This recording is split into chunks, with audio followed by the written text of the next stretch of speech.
Bismillahirrahmanirrahim. Assalamualaikum warahmatullahi wabarakatuh. Waalaikumsalam warahmatullahi wabarakatuh. Alhamdulillah, puji syukur kehadirat Allah Subhanahu wa taala karena kita bisa kembali bertemu dalam pertemuan kelompok bulan ini. Salawat dan salam kita kirimkan kepada Rasulullah Sallallahu Alaihi Wasallam dengan melafazkan Allahumma sholli ala sayyidina Muhammad wa ala ali sayyidina Muhammad beserta salam assalamualaikum ya Rasulullah. Nah, saya ucapkan terima kasih pada ibu-ibu semua yang sudah kembali hadir dalam pertemuan kelompok kita pada hari ini.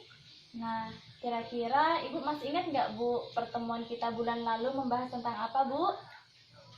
Membahas masalah hutang. Dalam berhutang kita harus sebaiknya direncanakan dulu, berhati-hati, nggak sembarangan mau hutang itu kan. Iya, kira-kira kalau berhutang itu untuk apa tuh Bu bolehnya? Berhutang lebih baik untuk memenuhi kebutuhan. Ya, boleh nggak kalau kita berhutang untuk beli baju baru Bu, baju lebaran? Kalau bisa nggak usah. Ya, nggak boleh Bu. Ya, kecuali untuk memenuhi kebutuhan yang mendesak, misalnya anak sakit, untuk masuk sekolah anak Bu, ya baru boleh berhutang. Tapi kalau untuk keinginan tidak boleh. Nah, hari ini kita akan kembali lanjutkan pembelajaran kita, yaitu memilih tempat meminjam. Nah, jadi di sini Bu ada banyak sekali pilihan tempat meminjam Bu ya. Jadi kita harus berhati-hati dalam menentukan pilihan itu. Nah, di sini kita akan mendiskusikan Bu apa saja sih kelebihan dan kekurangan dari tempat-tempat meminjam ini. Nah, di sini yang pertama ada saudara. Nah, kalau saudara ini biasanya mudah kita meminjam Bu ya. Kalau ada juga rentenir, sama rentenir juga mudah, cepat bagi kita mendapatkan pinjaman. Ada juga kelompok simpan pinjam PKK, arisan juga mudah, tapi syaratnya selama uang masih tersedia. Kalau koperasi ini agak sedikit rumit karena kita harus mengisi formulir, melampirkan dokumen-dokumen, dan kita biasanya harus menjadi anggota koperasi dulu gitu baru boleh meminjam. Kemudian bank pasar, nah ini agak rumit memang karena di sini ada mengisi formulir, melampirkan dokumen, dan biasanya pakai jaminan sertifikat Bu ya, sertifikat tanah atau rumah seperti itu. Nah, jadi di sini Bu kita akan membandingkan nih di antara pilihan-pilihan ini tadi yang mana yang sesuai dengan kebutuhan kita. Nah, misalnya nih, kalau misalnya kita butuhnya tidak terlalu banyak, mungkin kita bisa pinjam ke saudara Bu ya. Tapi kalau kita butuhnya banyak, bisa jadi saudara kita tidak memiliki uang yang banyak. Nah, mungkin di sini kita bisa berpindah ke kelompok simpan pinjam PKK Bu ya.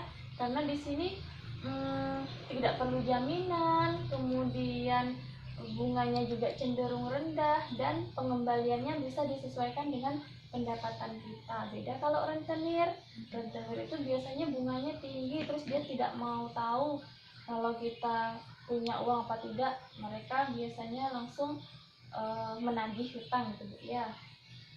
Kalau koperasi dan bank pasar ini biasanya mungkin kalau kita ingin membuka modal usaha yang membutuhkan modal yang agak besar, mungkin bisa dijadikan sebagai pilihan.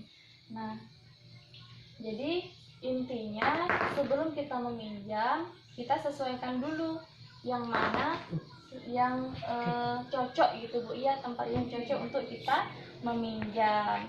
Nah, di sini kita akan menonton film nih Bu. Nah, kira-kira dari film tadi apa yang bisa Ibu ambil hikmahnya atau pembelajarannya Bu? Lebih baik meminjam di simpanan kelompok pinjaman arisan misalnya. Kemudian kalau lebih bagus lagi menggunakan uang tabungan kalau ada. Oh iya, betul. Lebih baik menabung gitu kan. Iya, betul sekali Bu ya. Jadi boleh sih berhutang, tapi kalau kita masih punya tabungan itu lebih baik digunakan tabungan kita dulu. Maka dari itu pada pertemuan yang sebelumnya kita juga membahas pentingnya menabung ya, untuk berjaga-jaga. Tapi kalau memang misalnya kita sudah mendesak dan tidak ada pilihan lain untuk berhutang, nah di sini kita bisa memilih tempat yang sesuai gitu Bu ya, sesuai dengan kebutuhan kita. Nah, jadi di sini kesimpulannya Bu, maka pinjaman dengan rencana matang ini akan membantu kita menyelesaikan masalah keuangan kita. Dan kembali, jikalau ada tabungan maka itu akan lebih baik lagi. Nah, kira-kira sampai di sini bisa dipahami Bu? Insya Allah bisa. Bisa dilaksanakan Bu ya? Insya Allah. Ya, saya mohon maaf apabila ada kata-kata yang salah. Semoga apa yang kita pelajari hari ini bisa dipahami dan kita laksanakan Bu ya dalam kehidupan sehari-hari. Ditunggu kehadiran ibu-ibu semua di pertemuan kelompok bulan depan. Wassalamualaikum warahmatullahi wabarakatuh. Waalaikumsalam.